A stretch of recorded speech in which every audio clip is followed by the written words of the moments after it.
Bonjour et bienvenue sur Boulevard BD. Aujourd'hui, Alix, tome 13, l'antre du Minotaure.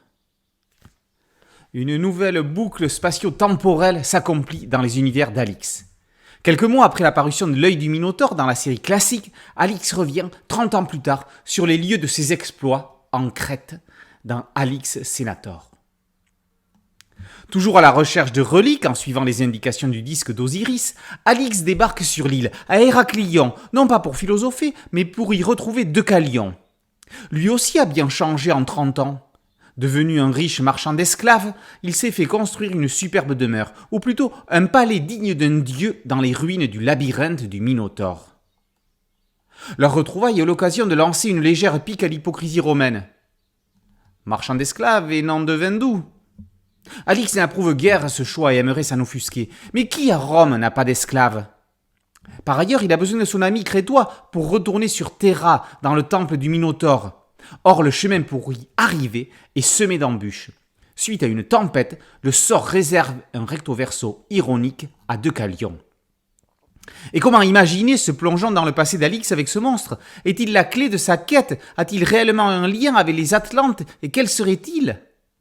Si ce nouvel opus place Deucalion au centre de l'intrigue, il est évident que ce fabuleux disque d'Osiris reste la porte d'entrée pour s'arrêter à bien des énigmes que Valérie Mangin, en grande prêtresse d'Alix, sème sous les pas de son héros.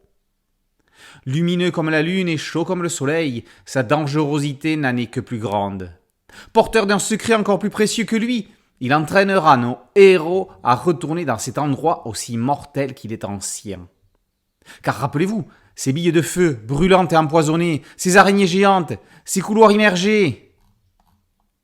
Il n'est plus utile de présenter le remarquable travail de construction scénaristique de Valérie Mangin. Tout en restant fidèle au Alix de Jacques Martin, elle ne cesse d'y adjoindre subtilement certaines de ses propres envies ou passions. Sans tomber dans la facilité des approches parfois tarte à la crème ou stéréotypées concernant l'Atlantide, ses mystérieux habitants secrets, cet antre du Minotaure nous invite clairement à relire l'œil du Minotaure de la série classique, récemment chroniquée. Capable de nous surprendre par des rebondissements et retournements inédits, nous sommes emportés dans l'action par un Thierry Desmarest parfaitement maître de son style. À nouveau, par son trait réaliste fouillé, jouant adroitement avec les hachures et la palette de couleurs de Jean-Jacques Chagnon, cet Alix Sénator, plus vieux de 30 ans que celui de Martin, est bel et bien une série à part entière. Petit bonus pour celles et ceux qui, une fois de plus, se laisseront séduire par la version premium, le cahier historique Les îles du Minotaure d'Atlantide méditerranéenne est une source incroyable d'informations, d'explications, de clés pour parfaitement savourer ce 13e tome d'Alix Sénator, probablement le plus captivant de la série.